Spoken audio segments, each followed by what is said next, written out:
Welcome back, folks. You know it's a good conference when there are more people to speak to than you have time in the breaks. So with that in mind, every time there's a break, make a beeline for the person you want to speak to, exchange, contact details, do some networking, and because that's where all the magic happens, isn't it?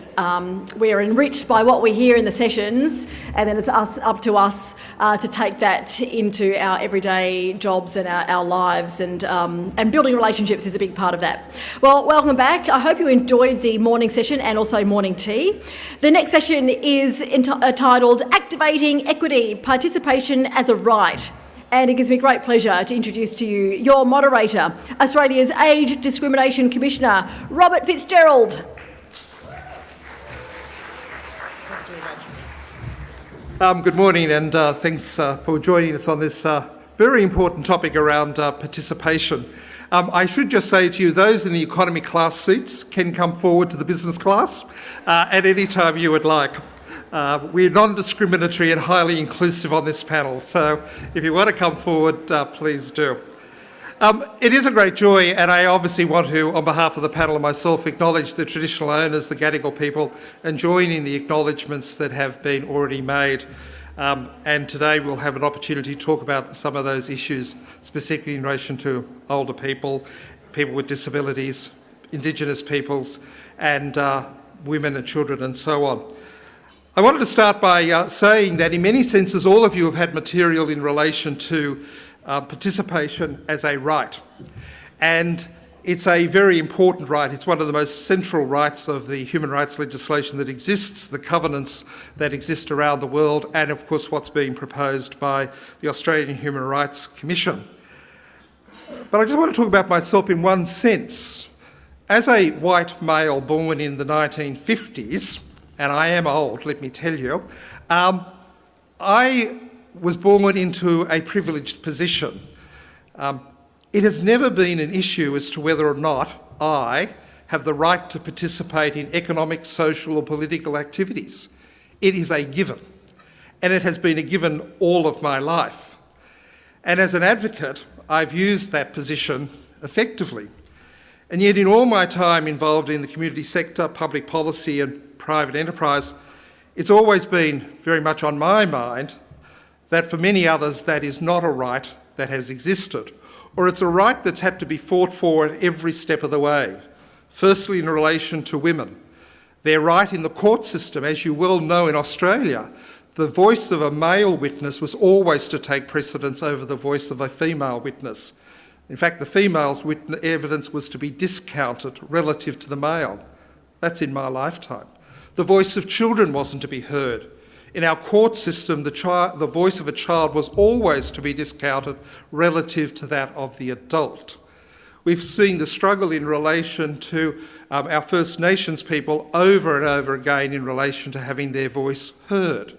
We hear today the difficulty of people from culturally diverse, linguistically diverse backgrounds, and especially if you're a refugee or newly arrived migrant. We've seen only recently the voice of people with disability are being heard, and fortunately there is of course a very strong United Nations Convention on the Rights of People with Disability. And now of course in my current role as Age Discrimination Commissioner, Val and I are there to fight for the rights of older people, hopefully at an international level, but also at a domestic level as well. But it's interesting, in the last act, the statute that governed my last position as New South Wales Ageing and Disability Commissioner, where I was the Commissioner for 5 years, there's a special provision that required me as the Commissioner in the examination of the abuse of people with disabilities and older people to pay particular regard to a number of groups. People with culturally and linguistically diverse backgrounds, people in regional and rural communities, First Nations people, peoples with LGBTIQ, people with disability. Indeed, the only group that I was not meant to pay attention to were white, heterosexual males that live in the city. Everybody else was a special group, and that's in legislation. So it goes to show that even in legislation, paying attention to special needs meant that everybody had a special need, everybody was sort of a minority other than me. And that's extraordinary. The second phenomenon which I think we have to take account of in this discussion is, for most of my adult life, public policy has been designed by middle-aged white males, more recently middle-aged white males and females, for middle-aged white males and females. And so even today, despite the fact that our world, as we've seen in the panel here today, has changed, our policymakers are basically the same, making policies for the same, yet everything around us has changed. And so in many senses, a Human Rights Act provides a new balancing of all of those interests, all of us represented here in the panel today.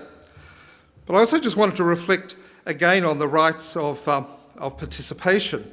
When I was at the United Nations pursuing with our friends from the civil society, including Bev there and others, one of the panels there was on the participation of older people in public life, economic, social and political public life right throughout the world. We listened to an expose of how older people were being treated in different countries. And as I said at that time, for older people, and Val will back this up, we become invisible and worse, voiceless. It's not that older people don't have anything to say, it's just too few people wish to listen to us. And that's the truth. And throughout the world, older people have become onlookers in their own lives, onlookers on society, rather than active participants in their lives. But I'm sure today in the panel we'll hear that at various points in their lives, that's been the case as well. And so one sense, human rights is about stopping us becoming onlookers and active participants in the decisions that directly affect us, and in the the design of the systems and services that are meant to support us and protect us. So participation is about the individual rights to be heard in the decisions that affect us, whether or not it's about a service delivery or otherwise, but it's also about the design of the systems. And that's, of course, why human rights matters so much. Even if we were to give everybody a genuine right in the decisions that they make, so-called choice and control that dominates the NDIS and other areas of our services, if those voices can't be heard in the shaping of the systems, shaping of the policies, shaping of the protections and safeguarding, then in fact we will fail. So today, our great panel is going to explore some of those issues, and you're going to have lots of time for questions, I hope. That's, of course, if they will stick to time, and they will. They're really, really good. I'm going to do the very briefest of introductions, and they know that, and we're just then going to have a bit of a discussion. So firstly, Hannah Diviny. Hannah is a writer, an author, a disability advocate, and as a person with the lived experience of disability, so welcome. Thank you. So, terrific. You guys are so nice. That's right. What's one thing you'd like them to know about you? Oh, gosh. One thing. Well, one thing. I mean, I think it's important to know that I have a reputation for being brutally honest. We will hold you to that. Yes. Zara Al-Halali is the Chief Executive Officer of Oak Tree Australia, and that's the largest youth-led international development organisation in Australia, so that's a big claim. So Zara, welcome, and what's the one thing we should know about you? Ooh, big question, but I will say I've moved jobs, so good thing to know that I am no longer with Oak Tree. I am now with the National Association for the Prevention of Child Abuse and Neglect. Terrific, So great she's stuff. definitely taken on an easier role, ladies and gentlemen. I know. No big deal here.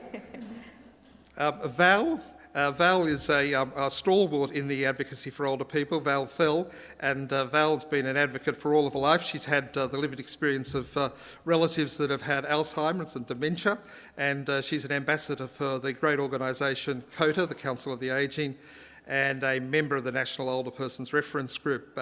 So welcome, Val. And what should we know about you? I'm also on the Council of Elders. Good. And if you give me a microphone, I'll talk too long, so beware. Beware. All right, we'll be very aware, so that's terrific. Then Vanessa Turnbull-Roberts is the first ACT Aboriginal and Torres Strait Islander Children and Young People Commissioner, is that correct? Just started in February.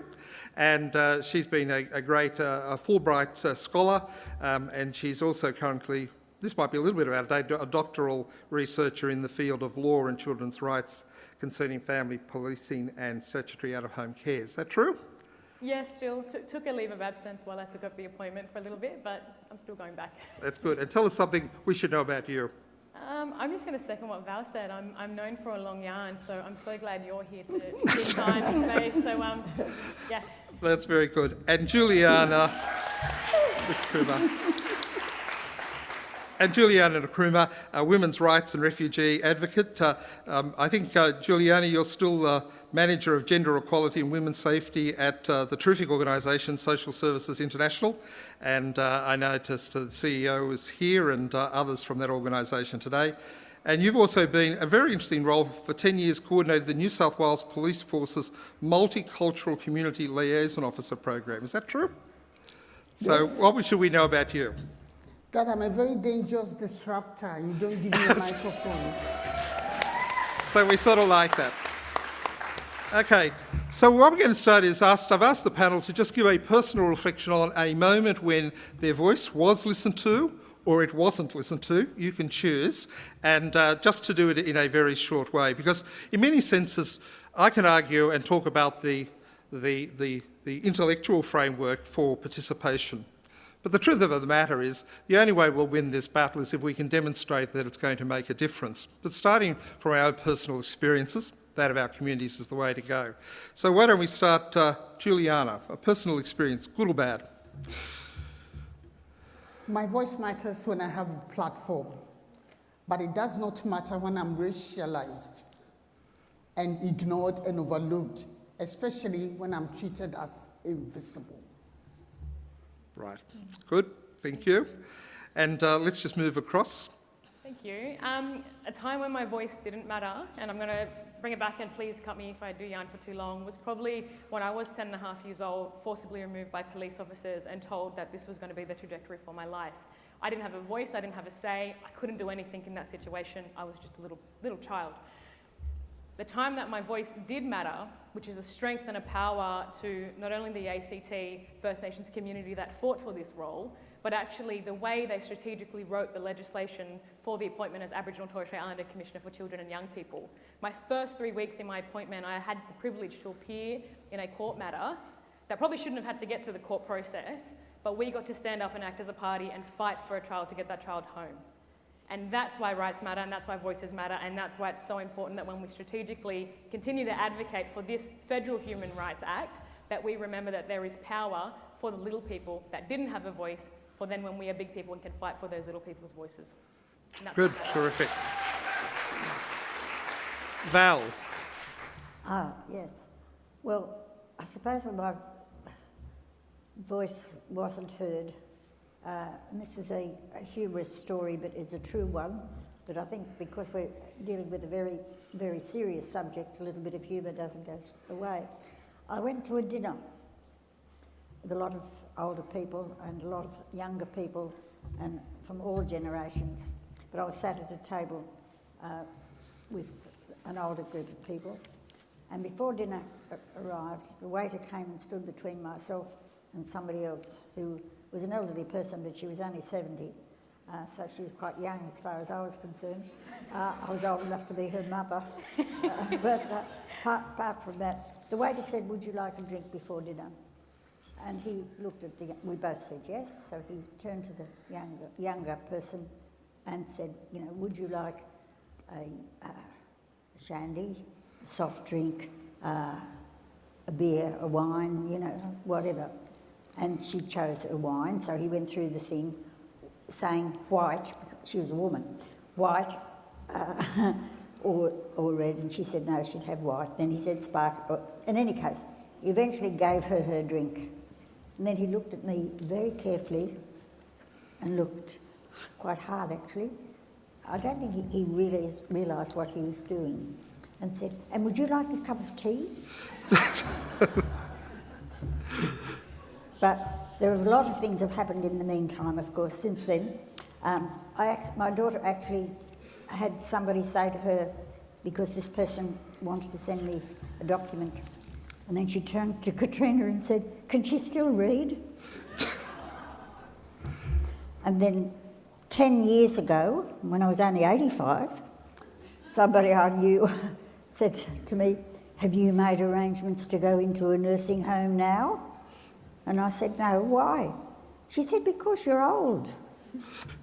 Surprise. No, I have no intentions of going into a nursing home. Apart from which, I don't think any of the nursing homes would have me. I'd make too much trouble.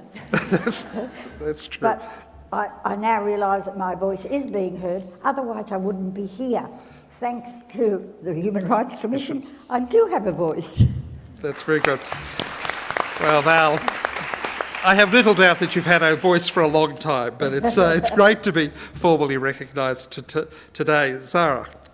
Interestingly enough for myself, it was a few months ago I was sitting on a panel discussion. I believe it was about gender equality, and I was speaking with a few other older activists in the space, 2 other men, 2 other women. Essentially, it was an hour-long panel discussion, and by the end of the hour, I still hadn't spoken. We opened up for Q&A, and the moderator went to one of the other panelists, to which the panelist had redirected their question to myself, which was amazing, don't get me wrong, but absolutely embarrassing to be sitting there in a room full of 500 gender equality activists and to not say anything. Now, alternatively, I'm here with my sisters today, and I think that's fundamentally proof of power in our ability to truly transform what participation looks like. Good, thanks, Sarah. And Hannah. My turn. Dun, dun, dun. So I have the physical disability cerebral palsy. It affects my fine and gross motor skills, which means it affects everything from my ability to walk, stand, balance, to doing up the buttons on a shirt, playing a musical instrument, using cutlery, handwriting neatly. But lots of people with cerebral palsy have issues with speech. And when I was born, my parents were told worst case scenario was that I would never walk, talk, or feed myself. Obviously, because I'm sitting in this room looking out at all of you, that didn't come to pass. There's no particular reason why. It's just kind of how the cards fell. I guess it's pure luck, really. But for me, I was thinking about what Robert was saying earlier about how older people become overlooked and invisibilized. And that is the reality of a disabled person for their entire life, depending on when they become disabled. If they've been disabled from birth, like me, it is our reality forever. Like, I grew up in the early 2000s, and the 2 incredibly narrow streams of representation that I had available to me were Paralympians, who back then were lucky if they were given 5 minutes at the end of the evening news, or road safety ads, where ending up like me was the worst possible thing that could happen to a person and was presented as like the ultimate consequence of a terrible decision behind the wheel. Now, in the sense that, like, if it stops someone from speeding or drink driving or whatever, I'm all for scaring the bejesus out of people. That makes sense to me. What doesn't make sense to me is presenting that life, the life of a disabled person, as being over before it begins. And that was kind of the message that I internalized at 5, 6, 7 years old. Like, I often say to people, my future was a blank page, not because it was filled with possibilities, but because I literally didn't know what was going to go there. I didn't know if the book was going to run out of pages. I didn't know what was going to happen. So I think we've come a long way with disabled rights and disabled voices being heard. We still have a very long way to go. Like, it's only in the last 25 years that we've stopped institutionalizing people as the norm. Like, when I was born, there was a friend of my uncle's who very politely asked if my diagnosis meant that I was going to be going into a home. And that was only in 1999. Like, I'm 25 in 2 months. So when you think that, like, we've made this much progress this fast, it's great, but also the fact that we have this much still to go is also exhausting. Thanks very much. So I'll just come back to Vanessa in relation to Indigenous and First Nations issues. In the Uluru Statement from the Heart, there is a paragraph that identifies the litany of disadvantages experienced by Indigenous people. And then there's a powerful line that says, nothing will change unless we address the torment of the powerless, the torment of powerlessness. And their response to that was the voice. We've heard about the voice. But you know, in many senses, in many of the groups we've been dealing with over time, have all experienced that sense of powerlessness right through that. Some less powerless today than others, some just as equal. But Vanessa, just why do you think a participation right, given the voice was so strong about actually wanting that participation, why do you think it's so important in the area that you're dealing with First Nations and in particular children and young people? I think when we ultimately look at the premise of how the colony was established, and in particular invasion and history, when we're talking about this idea of human rights, we need to recognise that the very successful process of being able to colonise this country was on the basis of the traditional custodians actually aren't even human, so therefore we have a justification to claim this as terra nullius and take the land. And so I think when we look at history and we look at, particularly my father being placed under flora and fauna policies, and then we move a bit more forward and then we look at the strength and power of the Charlie Perkins and the activism in the space that's moved forward and the incredible activists that are still doing work today. And then we look at where are we seeing even greater gaps in terms of participation, and in particular who's being disproportionately impacted. I think we can all agree here as people in the spaces of children's rights and human rights in general that we know First Nations children and young people and parents and communities continue to be disproportionately impacted by a variety of intersecting systems. And they do it really well. They do it really well with really strong intention and action on the receiving end to the back end of black bodies of children and young people. And so in the field of work where I continue to see powerlessness for both families, mums, dads, communities, grandmas, aunties, uncles, kinship, around case management tables, all the way to actually not being able to hear that child or young person's voice, I cannot say how urgent enough it is that we start pushing on how do we interpret the rights and interests of Aboriginal and Torres Strait Islander children and young people. And the reason I shared that bit about the very first premise of this country was built on the fact that we weren't considered human, is when we're reshaping this form of what does active participation look like, we need to recognise there are groups of people that actually might not want to participate in that process because of the historical harms as well. And so, but when we move forward and we're getting creative, when we're reimagining what does better practice look like, what is better legislation and active participation, we need to remember that when it comes to Indigenous rights, that our cultural rights and our well-being and our safety of our children and young people might be interpreted differently. I know Commissioner Laurie's here in the space. I had Brecky and a coffee with her this morning, and one thing that she shared with me was about sign language and communication and tools and different way of what does it mean to participate from a First Nations perspective. So I think that it's going to be a really big task, a really important task, but one that we actually can't hold on to put on a pause any longer, because I'm seeing the detrimental impacts both internationally, where I've worked on Hague matters, where children and young people have not had their voices heard. I've seen a Wiradjuri young child be forcibly displaced from her homelands and told, actually, no, this is your place and this is where you belong, and taken overseas. And then I've seen it at the state level, where I've sat around a table and watched families be completely disempowered through lack of participation. Thankfully, we get to sit at that table now, but that table needs to be in every single state and territory, in every single case conference, and in every single form of conversation that involves my people and my people's future and their safety.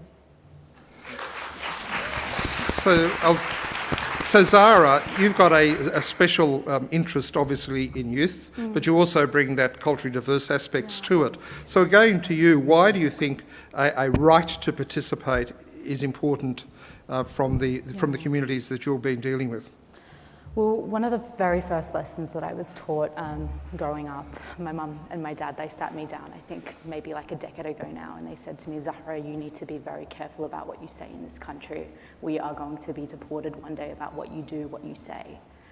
And this has simply manifested. I mean, I'm wearing a keffiyeh hijab right now in front of you all, and my mother literally had tears telling me not to wear this, because of the fear of deportation that consistently is embedded at the back of our minds, in our blood, in the way that we speak. So when we look at participation, when we look at active participation, I think first and foremost, I do want to clarify. Again, I do back you, my sister. I completely back you, because participation is going to look very different, and we must not adopt this holistic approach, recognizing that every single community wants to participate. Participation will look very, very different. But for me, internally, what participation looks like is not just dealing or working with a demographic that is already privileged and already has a power to create a shift and a change. It is super important to recognize that privilege is embedded fundamentally across every single community.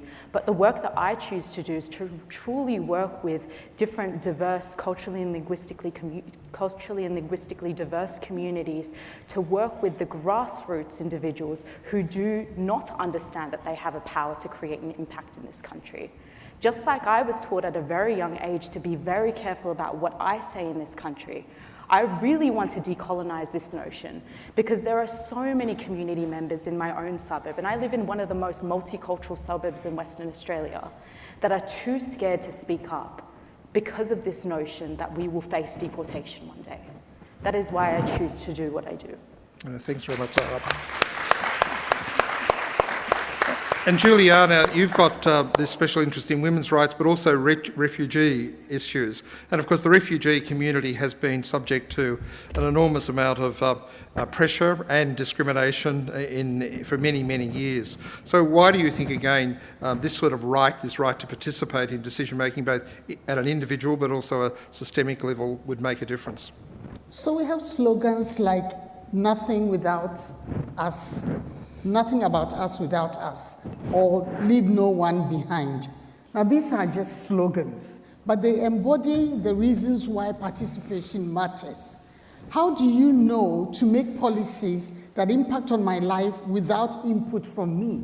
That is the question that these slogans bring forward. Such lack of access to decision-making, even the empty act of consultation without incorporation of the voices or the issues that are presented at the consultation table, is deemed to be a little bit arrogant on the part of the policy and decision makers.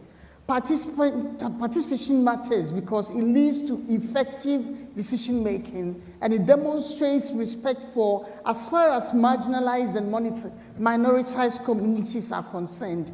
It embodies a sense of belonging and provides a tool that helps prevent discrimination. So I cannot seem to be able to bring any other positive angle to this, because a lot of refugees and migrants coming to Australia, we need to understand that they're not the poor who are coming. They're actually what we call the crème de la crème in their societies. But on arrival, are made to feel like they don't have a voice, they don't belong. And what we want to do is to be able to instill back into people the fact that they do have a right to participate. Don't sit on the edges. Make sure that you are able to get in access to the tables where you can participate. And that's been the bulk of the work that I've done in many, many years in Australia. I'm able to say to groups of people, listen, Australia has brought you to Australia for refuge, but it doesn't mean that they've done you a favor. It's actually their responsibility. But I know that from where you've come, you understand human rights. You have been participating, and you have a right to participation here. But how do you access that right? How do you access those tables? How are you able to bring to the table exactly what you did in your own country? The problem we have is that there's a lot of fear. If I speak, like I spoke in my country and I was pushed out, if I speak in Australia, I have a joke that says, if you speak in Australia, you might be pushed into the sea. But that's not what it is. It's important that we open up in Australia to understanding that refugees and migrant women and men have something to contribute. And what we need to do is provide the access to that table for that contribution to take place, and we'll be the richer for that. So will a right to participate deal with the... Will a right to participate deal with what Zara said, which is her community, some communities, fear, as you then said, fear participation. It's not normally part of their culture. In their own home countries, they are in fact not only discriminated against, but brutally treated. So do you think, and Zara as well, just this sort of human rights legislation would aid in reducing that fear? Or, as I've often seen in multicultural forums that I've hosted in my previous jobs, they will still say, well, that's all very well, but we actually don't trust the authorities, we don't trust government, we don't trust the police. I can't tell you the number of forums I've been at where someone from a multicultural community gets up and says to the police that are on the panel, we don't trust you. So will it make that difference? Juliana? It will make a difference if people are made to feel that they are part of. Yeah. It's about that sense of belonging. It's about social inclusion. It's about the thing that we say we are all Australian. What does that mean? Yeah? It's about making the migrant and refugee understand that upon entry to Australia, they are a part of. And not, I don't know, when I was a crazy younger woman, I used to say, did you just bring us here so that we could serve your tables? And you'll be happy for that. That it's not about that. It's about equality. It's about equal sharing. Okay. But how do I know? How do I really, really understand that you want me to be part of the system? Okay. Zara, do you have a thought? I may very quickly just add that I do think there needs to be a very significant investment into education. And the reason why I say this is because I look at what's going on in Palestine and I look at international human rights law. My community in particular has been significantly distrustful of government and of law in particular. Understandably. So I do really think that there needs to be a big priority in recognising how this law will be able to protect and to recognise the value of every single voice. Okay, thank you. Can I just go to Val? One of the phenomena that you may not be aware of is that most of the areas of the Human Rights Commission is covered by international conventions for just about everything except older people. And one of the reasons I was in the US was in fact to promote the cause of having a United Nations Convention on the Rights of Older People, which is a slow process. And the Australian government is not yet supportive of that, but they're not opposed to the process. But Val's had a lifetime experience. Why do you think particularly older people need or would benefit from this right to participate, both in individual decisions but also in systems and structures? Well, at the moment, you may all be aware, because I hope a lot of you looked at the draft exposure of the New Aged Care Act, but if you didn't, I'll tell you now that it is written around the person. This New Aged Care Act, which hopefully will go to Parliament before the end of this term, but the participant, the older participant that deals with people over the age of 65, they are at the centre and everything revolves around them. And it's implicit in the whole Act. But at the moment, you can't enforce that because we haven't got an Act. Right?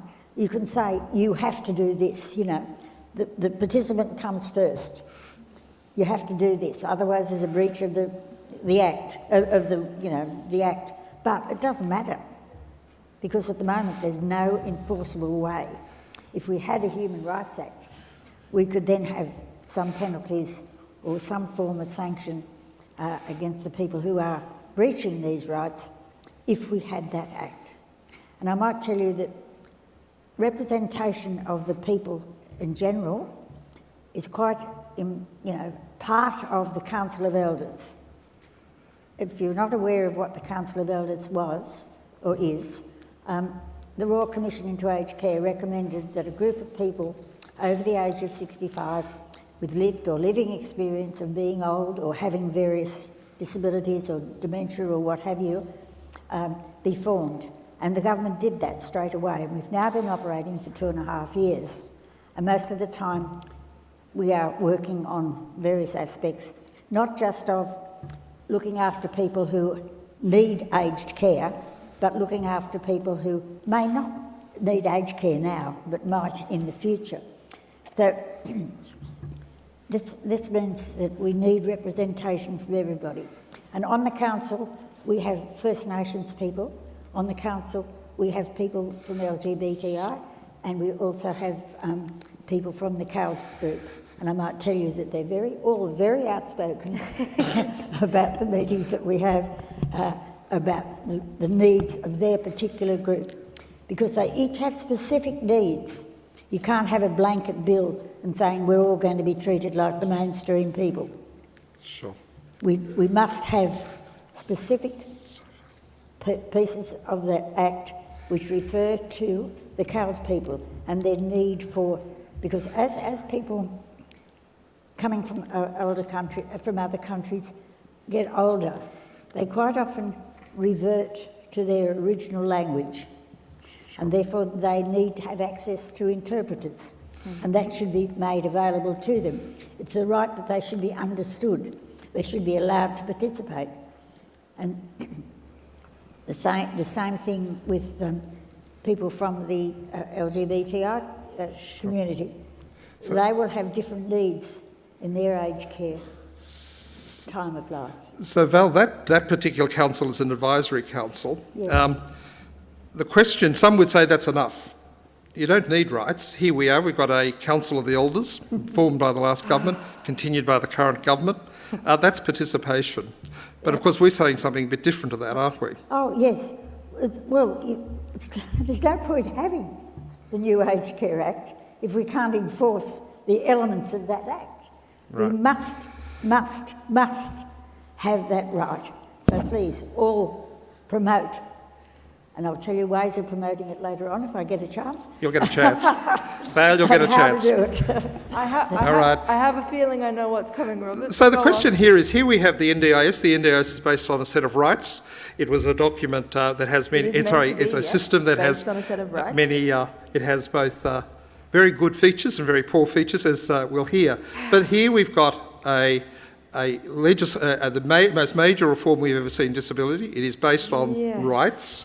There is an international convention on the rights of people with disability, and the Royal Commission then said we now need a Disability Rights Act in the absence of a Australian Human Rights Act. Yes. What more do you want? How long have you got, Robert? No, but I mean, what difference would it make if we had a Human Rights Act, given that those are already in place? Well, I would hope that a Human Rights Act might actually investigate that the NDIS does what it says it's going to do, because I can tell you there's a ginormous, and that's a very academic word, ginormous, that's a ginormous gap between what it's meant to do and what it does. And at the moment, members of the disabled community and the NDIS are being used as a political football by the government because they like to balance the budget.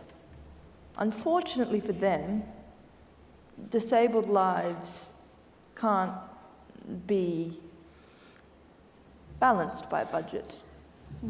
I don't,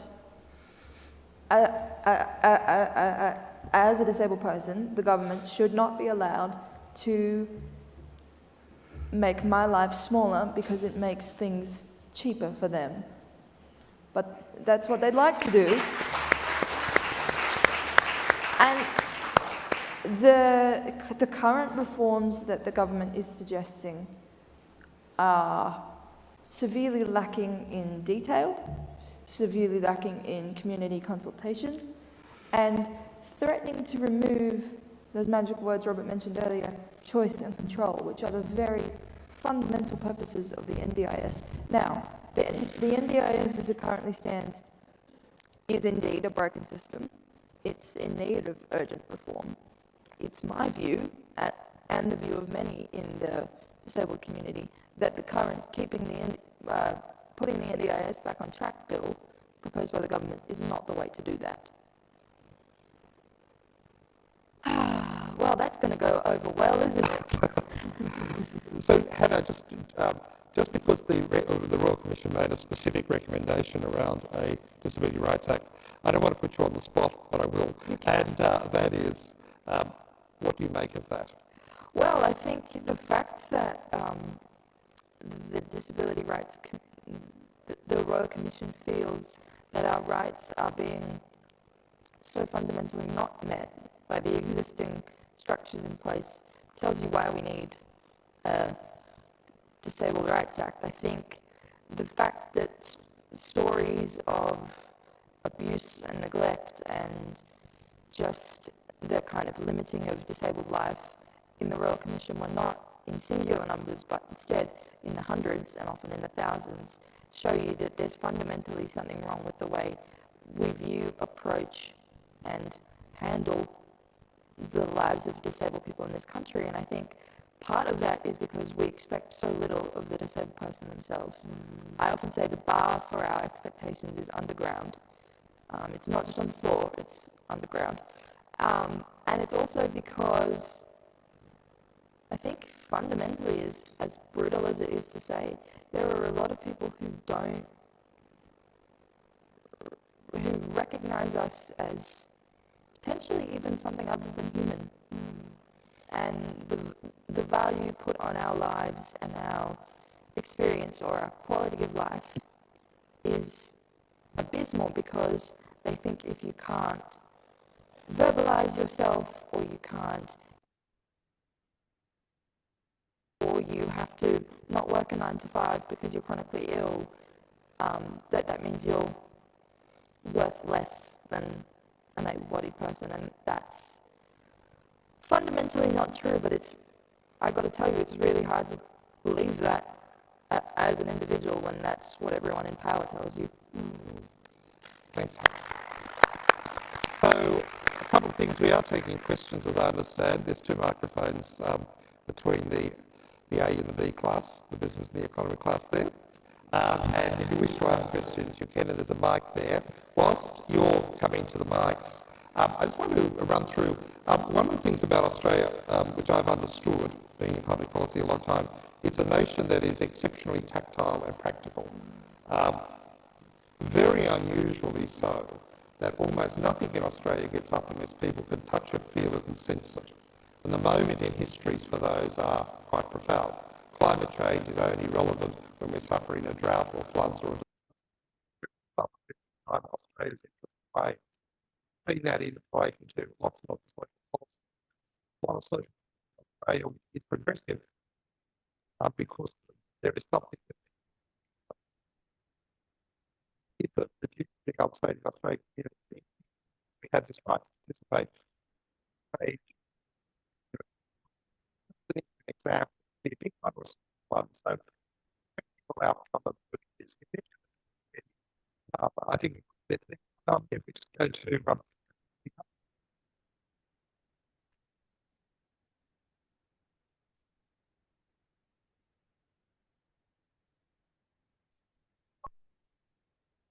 thanks.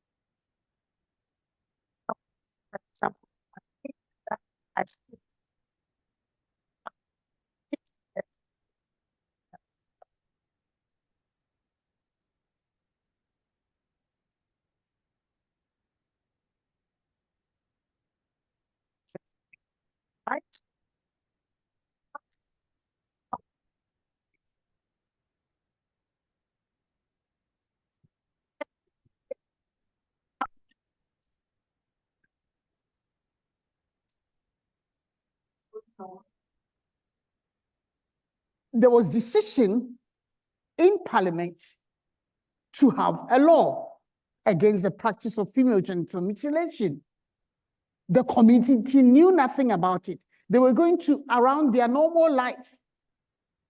And what happened in New South Wales was a woman had been brought from overseas who has subject matter expertise on female genital mutilation. She arrives 2 days before the passage of the law in New South Wales Parliament, and she asked to speak to the African community leaders on a Saturday afternoon. We gather around and she talks to us about why she's in Australia, and this law is going to be promulgated and finalized in Parliament on Tuesday. We met on Saturday. What were we supposed to do? What was the community supposed to do? And the law was passed on Tuesday, and the community was in shock, and some of us were left to mop up. And it's been 20 years and we are still mopping up. Is that participation? I think what this law or this act will do will be enforcing that level of consultation, not only consultation, but actually getting the co-design, the new word, the co-design into the system to ensure that nobody's practice is legalized or criminalized without their say. Good. I look forward to that, and I hope that can happen. Thanks very much. Terrific example. It's a terrific example. Vanessa, what difference would it make in a practical sense, do you think? I think last night it was mentioned by Ros, human rights being intersectional, and what are the ripple implications of when we actually involve in this, particularly what I'll be talking about with First Nations people, is when people are a part of process, they want to be a part of the outcome. And then when we start seeing the outcomes, then we're going to start seeing the changes on the ground, and we're going to start seeing a repetition of greater and better outcomes for Aboriginal and Torres Strait Islander children and young people. I think in the field that I work, if it's not that we're not putting our perspectives and our voices and our appropriate solutions to the table, it's the fact that they're just not heard or responded to. And it goes back to what you were sharing around, it takes a moment of when it's really going to have an impact to drive it over the line and get it. And I think if we were to see appropriate participation that actually involved, I mentioned the table analogy just before, but when you sit at a table, just reflect for a moment who's not at that table, and maybe should I have a bit of a conversation with those people not at the table? And it kind of goes into when we had the parliamentarian come and speak last night about the importance, and Justice Kirby so powerfully said, oh, well, isn't that your job to get the other side on board? And it actually is his job. And whilst I can recognise that there is a complete different perspective between Liberal and Labor, in terms of our leadership of our nation, there needs to be an ability to actually have those heavy conversations, even with the people that disagree, and actually bring them on the journey, and then recognise the people on the ground that it's going to impact, and bring those people on the journey as well to make those changes. And in the field of family policing, or what many know as out-of-home care, is if we look at returning our First Nations children and young people back to family, if we look at land back and land restoration, and we bring our children back to land, our cultural practices, our protocols, our sovereign right to country and place, to belonging, we're then tackling the issue of climate change. Because then we can strategically come together as First Nations people with our children and young people and bring back what has always existed since the first sunrise here in this nation. And so there will be, as mentioned last night, there will be intersectional implications when we choose to actively participate in the most appropriate way. Again, I would say we've put forward many, many solutions around what does work. It's now just a matter of, are we willing to listen and act? Good, thank you. So, those that want to ask questions can go to the mics now while we go across. Val, what do you think the biggest difference would be? And just, I know you've given me a list of things you'd like to say, but ageism, will it make a difference to ageism, do you think? Having a right to participate in individual decisions and, of course, decisions affecting the design of systems. There has been a great deal of consultation going on with regard to the new Aged Care Act. And that's one of the reasons why it's been delayed, because the voice of people out there have been heard, and there are changes being made. And one of the things that the bill will do will show people that they can still have choice and control over their whole life. For myself, I'm on the lowest level, I'm on CHSP. I don't need to go on a package yet, cross your fingers. But I want to be able to remain independent as long as I possibly can. And I can only do that if certain elements of the new Act are passed. And apart from that, the human rights, the new Act won't be any good unless the human rights part of it comes through as well. I want to be independent. I want to decide where I'm going to live, how I'm going to live, with whom I associate, and I need to retain my connections to the community.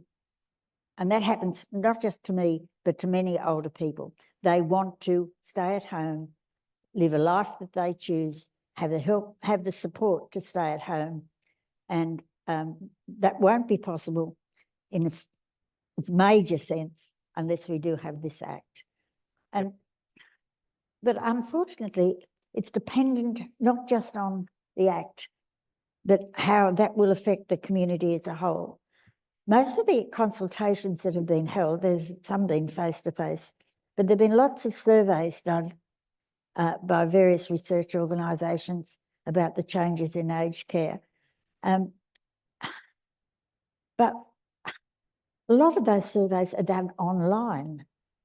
And we have to remember that not everybody over the age of 65 has a laptop or a computer or is computer literate. Or, We have to or get even on if the they other do, they side of the don't know divide. how to play anything other than solitaire on it, like my grandpa. Yeah, no, that's true. We have to make sure that we get out there and educate the community about what this Act will mean for them when they become older.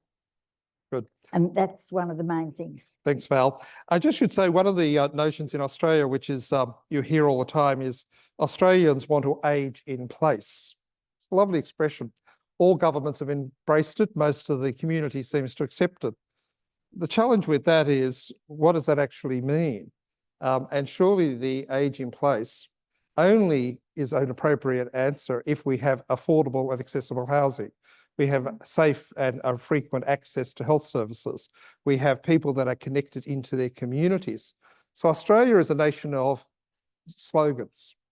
The trouble with the slogans is that they don't often articulate what is actually involved in that. So in fact, that little statement, the right to live at home or to age at home, what are the rights that go with that? The rights to affordable and accessible housing, the right to a decent healthcare system delivered appropriately, which we didn't see in the pandemic, the right to actually be socially included and engaged, and other rights that go with that. So Australia is a nation of slogans. The problem for us who are engaged in these is to unpack those. And I think the rights does have an extraordinarily important part in informing even those sort of what appear at first glance a very simple sort of approach. Zara, practical outcomes.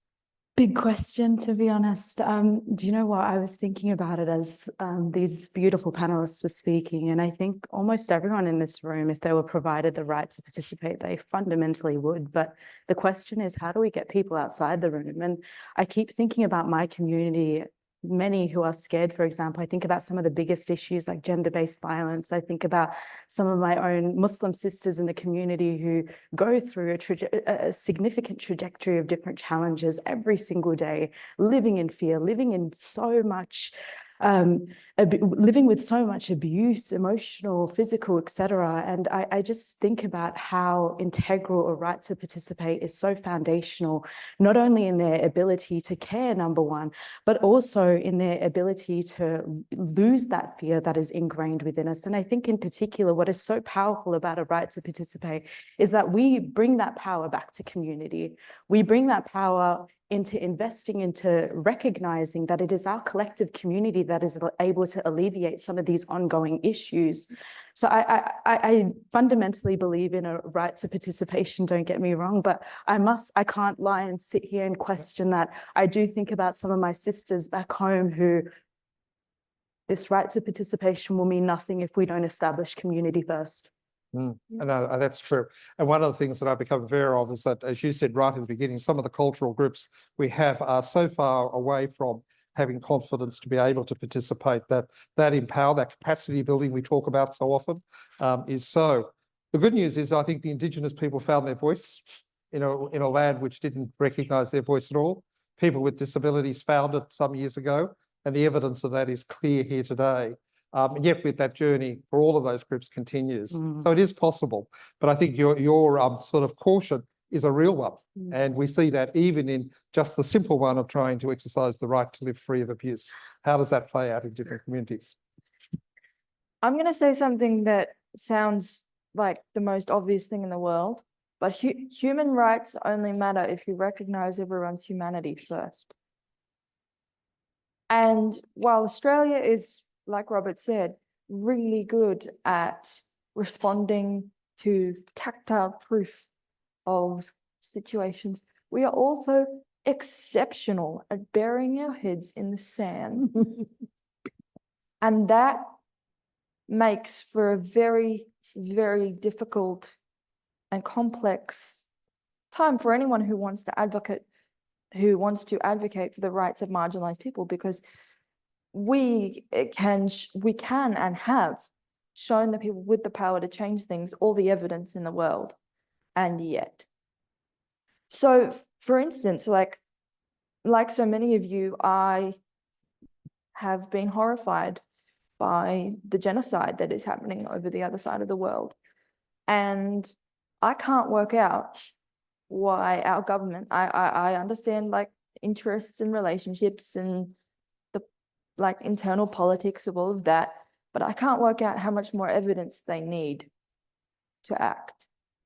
How much more evidence do you need than children as young as 11 writing their last wills and testaments? How much more evidence do you need that the NDIS isn't working than people dying in group homes because they're not being cared for? How much more evidence do you need that older Australians are being left behind than the rights of all the stories of abuse that we hear? How much more evidence do you need that Indigenous people might, well, hell, they don't even have a voice on paper, but their voice might be improving, and yet their incarceration rates are significantly higher than everyone else's, and children are still being forcibly removed from their families? Like, if we can't get the most basic humanity understood, I struggle. Like, I don't know, maybe the piece of paper that says the Human Rights Act and lays out the legislation will fix it, but at the end of the day, it might also just be another piece of paper. A piece of paper. First. Yeah. So we have a couple of, I think a few people want to ask questions, so we've got a little time. Yes, you're up first. So sure? Yeah. Just short questions if we can. Yeah, sure. I'll try and keep mine short. So first, I just want to thank the panelists for the conversation. It's been really interesting and enlightening to hear. I was just interested in this idea of power that was being discussed when it comes to like barriers of participation, and particularly when working with police. So I guess my question to the panel is to like the panel at large, but I'd also like to start with Juliana and what the experience was like when designing or supporting the multicultural liaison officer role and the learnings from that. Because one thing I've really liked about the multicultural liaison officers that I've worked with is that they can often be civilians rather than part of the New South Wales Police Force. And I wonder if you could share some more light on why that became part of the framework. And yeah, just that was my question. Juliana. So it's just about that role of police force multicultural community liaison, and how that, what insights do you have from that in relation to the voices of people from multicultural communities being heard in that environment? This is a role that I worked in for 11 years, and I left 6 years ago to work with the amazing SSI organization. Look, multicultural community liaison officers have a role to support police and also to support community. And when I went into the role, there were ethnic community liaison officers. Does that ring a bell? So it means that if I'm of a certain ethnicity and there are a lot of people of my ethnicity in my local area command, then I gravitate towards helping them, then every other people are left behind. But we couldn't have 300 and odd multicultural community liaison officers. So psychologically changing the name to multicultural community liaison officers was to force people to think about other community groups. It's a case of diversity and intersectionality, right? Currently, the role continues to be as it was when it was set up. And what we are trying to push for from the outside is to ensure that they are skilled and they get educated further in the relevant issues that police is dealing with, which is the support of the issues in the community. So one of the things we're pushing for is looking at domestic and family violence, which is the biggest crime area in Australia, so that they can actually be a good support for the cult community with the domestic and DVLO, the domestic violence liaison officers and other police officers. So they're in a very difficult situation where they struggle supporting police and supporting community. And at any one time, it's very difficult to straddle that line. But you look at other programs in other states in Australia, and even though it's the same, they are more empowered to do work, like the Queensland police liaison officers, who are different, who wear their uniforms and they work with the police throughout the day if you like, they've got the system where if the police is working 12 hours, they're working with them. We have 9 to 5. That doesn't work for them either. Yeah. Thanks for that. We'll just take another question. Yeah, hi, thank you, everyone. My name's Julie Millard. I'm a mental health nurse and a consultant in mental health. But here's the big one. But I am on the board of the World Federation for Mental Health. So mental health is a massive global issue for us. And in Australia and globally, we're still seeing lots of mental health abuses in institutions, in care and treatment. So my thinking was and I understand we desperately need a Human Rights Act in Australia, and I totally agree with everything that's being said by all the fabulous panellists. How will, I suppose, the Human Rights Act significantly enhance the access and equity for people living with mental health conditions? And hopefully, will it affect involuntary treatment orders? I know there's probably more legal questions, and probably, Robert, it might be your bag, but also we have Mental Health Act, and how are they going to talk to each other? Human Rights Act, Mental Health Act. So thank you. So I might just make a comment, and then somebody from the audience might. Mental health is largely treated, as you know now, in two ways. If it's a psychosocial disability, it's within the disability framework. Sometimes. And it's covered in that space. If, however, you don't actually have a psychosocial disability, but you have a mental health condition, it's rightly, as you said, treated through the mental health acts around Australia. And of course, it's one of the really most vulnerable groups within our community, has been for a very long time. The point that I think Ros and others were saying last night is that the Human Rights Act gives you the tools to look at all areas, including legislation, including the treatment orders and that are associated with mental health issues. So it doesn't directly say the Mental Health Act has to be X, Y, and Z, but it gives you the ability to be able to say, does that particular act, do the particular treatment options, do the particular decision-making by mental health tribunals, does that accord with the rights of of people generally, and of course, particularly those that are most vulnerable. So I think that's the framework by which it applies. And at the moment, because mental health is basically state government, it's, as we know, very poorly coordinated, yet it's been subject to multiple inquiries and reviews. So taking the point that was raised, the evidence about how we could improve the mental health system is voluminous. You don't need another inquiry to tell you. The problem is actually getting a coherent, consistent arrangements at the state and territory level that works for people with mental health conditions and issues, and we're a long way short of that. But the human rights framework, I think, would in fact aid in making sure that what we are doing meets the basic rights. And of course, for people with mental illness, particularly those that are suffering from or living with psychotic episodes, they are the most vulnerable of all people because their rights are automatically transferred to somebody else. And for them, I think a Rights Act would be quite significant.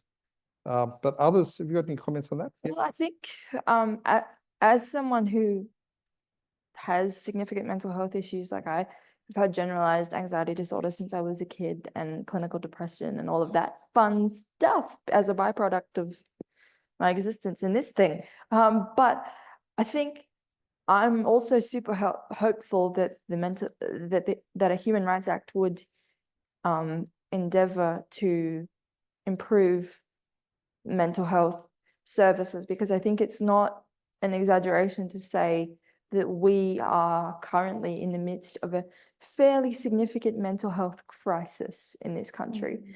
And in order, you need to look no further than the state of psychologists and psychiatrists waiting lists to get an idea of that.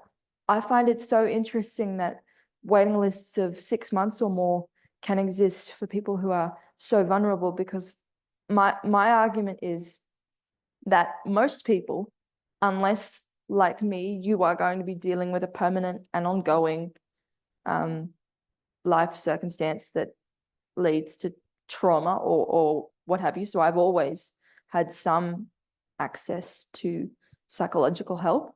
Most people won't go to see a psychologist until they need it.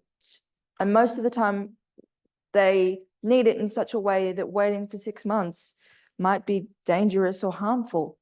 So I think we need to improve the access that we have. The stigma is still fairly rampant, especially around certain groups of people. It's gotten a lot better among young people, but I know that there are a lot of older men in particular who probably still need some support to recognize that it's okay to have a slightly chemically lopsided brain.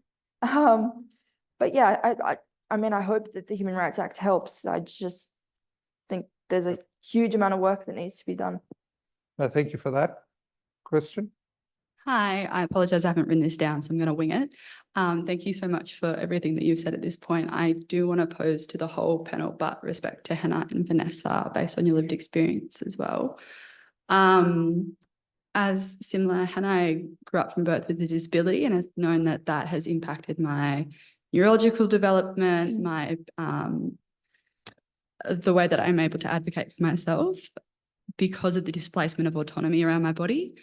I guess when we think about like children's rights, and particularly in systems which look to disempower or make choices on behalf of children, the movement of autonomy away from kids and the impact that that has, and particularly, you know, being an older person, looking back at that experience as a child, advocating now, but not being able to advocate as a child because the concept of autonomy was never shown. Yep. So I think for the work that you all do, challenging systems that actually do not allow children to know that they have autonomy in the first instance, but also enabling active participation for children who are navigating these systems as well. What is the importance of that, and how do we do that? Terrific. Thank you for that. Thank you. And thank you so much for your question and your sharing as well. It's always, when it's coming from a place that it's so important. So thank you. I think that's always the line that we're always asking ourselves as adults when we're trying to hear the voices of children and young people is, what's the line, and how, when it comes to interpretation of children and young people and their voices, how do we make sure we're hearing their full representation without actually adding more harm and without actually placing the onus on children and young people to hold the solutions of actually is a result of systems and often adults who have caused those problems in the first place. Because the last thing we ever want to do is add further trauma and add more harm to a situation. However, I've seen it in the cases where it's children and young people who often, this is used from those particular power imbalances of systems that hold that power to actually silence any process of a child being heard. And I think that's where we need to actually get really creative as adults in these different spaces. So I had the privilege of being a social worker in the trauma unit at Sydney Children's Hospital in Westmead, and how I was speaking to a child that was 4 compared to a child that was 10, or recognizing different capacities versus their parents, versus regulation for if I'm talking to the child in the morning when, you know, they've just had a good sleep in the night and I'm yarning, versus I'm yarning to a child in the afternoon and they've probably had school and they're deregulated and exhausted, and last thing I want to speak to is you. And so I think that's where we as adults need to get really, really creative with how we're responding and creating those spaces for children and young people. So in the context of First Nations children, for me in particular, nothing is more safer than going to one, a matriarch, to an auntie, or a space where I know a familiar place of where I come from, which is why I acknowledge the place of your story. And I think we need to be prepared when it comes to addressing early intervention and preventions. And that I spoke about it yesterday with ABC, but really relinquishing that power, and how willing are these systems prepared to, one, not participate in further harm, but two, relinquish that power to giving that to those safe spaces. And I will share, you know, the methods of First Nations healing and cultural safety, combined with the expert evidence that we see around trauma-informed care, EMDR therapies and supports, psychology supports.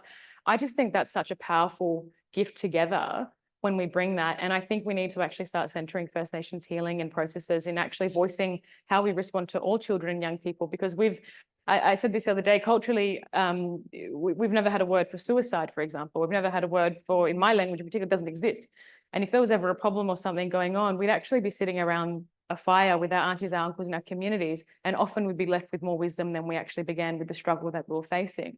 And so I think actually there's a real strength in, just to answer your question on a personal level, there's a real strength to actually looking at Indigenous methodologies of understanding and healing and listening to children and young people, because we've been doing it for thousands of years. We've always actually, our children are the knowledge holders, and we consider our children to be self-determined, and so much autonomy and strength and knowledge that exists through the cultural gift that they already have as their cultural birthright the moment they enter this world.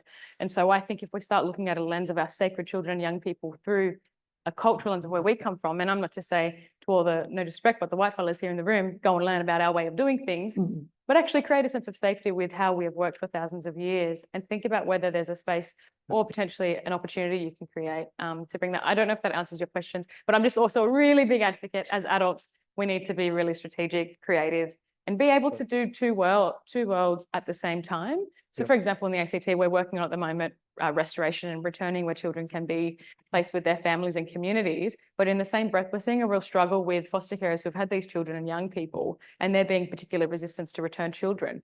And so we need to be, one, as professionals, able to do our work, but then two, be able to ensure that it's not impacting the child or young person and their standard of everyday living in life. And Thank you. being good adults. And I think that brings us to a conclusion. Can I just make one comment in relation to that? These issues are really interesting. In relation to child protection, it is a best interest jurisdiction, and the voice of the child might be heard, but it doesn't have to be taken notice of. In abuse of older people and people with disabilities, it's a will and preference jurisdiction, where the voice of people with disability and older people has to be, including in my last job, by statute. You have to listen to their voices. And the question going forward is which of those, or a combination of those, are most appropriate for different groups and for different circumstances. And it goes to the very heart. The last point I'd make in relation to children's rights, of course, the minimum child safe standards that now apply almost in all jurisdictions and have been agreed to nationally. One of the most important elements of that standard is not only the right, but the obligation to listen to the voices of children that are affected in your services and in your care. So all of those issues should be informed, however, by a rights framework. They're there, they're good, but in fact, how much better they might be if we had that sort of basis. I want you to thank the panel before I get thrown off by Natalie. And thank you. No. Do we have one more? One more point, yes. Val. Have to go out there and spread the word about what human rights are, because there are many people out in the community who do not know about that. And we have to start training everybody. And I mean start training everybody from the age of primary schools right through their schooling. Just as Michael Kirby said this morning, he learnt the first instance with when he was, Mr. Gorridge gave him the book on human rights. We need to spread that. And one of the ways of doing it, it's something that is actually being done now, because I know I'm part of it, is intergenerational education, and it starts in primary school. Good. Awesome. And it's Get very appropriate. everybody The voice together. of the elderly was the last to be heard. Thank you. Thank you. Thank you so much to our panel. Like me, do you want to be the friend of all of these panelists? I really want to have you all in my life. I think you're just incredible. Hannah already is a friend of Nessa, but the other three, I'm definitely getting your details, and yeah, I'd love to have you in my life because it's just all the lived experience and expertise you have just shared with us will be taken into all of our lives, whether it's our work or private life. So thank you so much for that. Really, really appreciate it. And also skillfully moderated by the Age Discrimination Commissioner, Robert Fitzgerald. Please thank them once again.